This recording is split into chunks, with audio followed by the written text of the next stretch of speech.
எல்லா விலங்குகளை விட இந்த மனுஷங்களுக்கு மட்டும் ஆயுசு கூட இருக்கே, அது ஏன்னு தெரியுமா?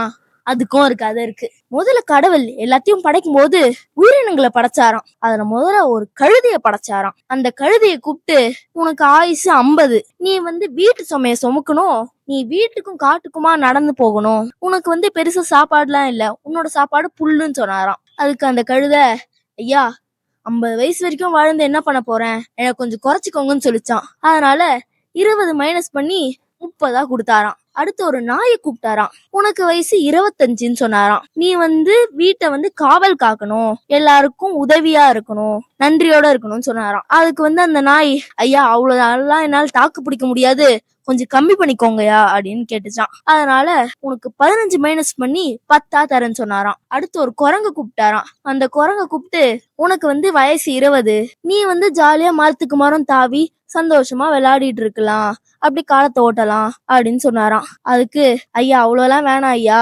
எனக்கு வயசை குறைச்சிக்கோங்க அப்படின்னு சொன்னாராம். அதுக்கு சரின்னு சொல்லிட்டு ஒரு 10 வருஷம் கம்மி பண்ணி வயசு 10 கொடுத்தாராம். அடுத்து ஒரு மனிதனை படைச்சாராம். அந்த மனிதனை கூப்பிட்டு, நீயும் இதுங்களோட போய் சந்தோஷமா இரு, உனக்கு வயசு 20ன்னு சொன்னாராம். அதுக்கு அந்த மனுஷன், ஐயா இதுங்களுக்கு எல்லாம் அறிவு கம்மி, எனக்கு 6 அறிவு ஐயா, நான் தான் இதுங்க எல்லாத்துக்கும் தலைமை காணணும், அதனால எனக்கு கொஞ்சம் வயசு கூட தாங்க ஐயா அப்படின்னு கேட்டாராம். அது கடவுள், கூடனா என்ன பண்றது அப்படின்னு கேட்டாராம். அதுக்கு அந்த மனுஷன், இதுங்களுக்கெல்லாம் கழிச்சிங்களே, அந்த வயசை எனக்கு தாங்க ஐயா அப்படின்னு கேட்டாராம். சரின்னு சொல்லிட்டு அவரும் அந்த வயசு கொடுத்தாராம். அப்படின்னா என்ன, மனுஷனுக்கு 20 பிளஸ் கழுதியோட 20, அப்புறம் நாயோட 15, அப்புறம் குரங்கோட 10, எல்லாத்தையும் சேர்த்தா 65. அதனாலதான் மனுஷங்க முதல்ல 20 வருஷம் தான் மனுஷங்களா வாழ்வாங்க.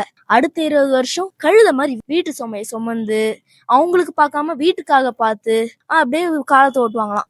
அடுத்த 15 வருஷம் ஒரு நாய் மாதிரி வீட்டுல இருக்கவங்க எல்லாருக்கும் ப்ரொடெக்ஷன் தரான். மீதி இருக்கிற வருஷம் அப்படியே ஹாப்பியா ஜாலியா ஒரு குரங்கு மாதிரி பேர குழந்தைங்களோட அப்படியே காலத்தை தள்ளுறான். எப்படி இருக்கு பாருங்க கதை.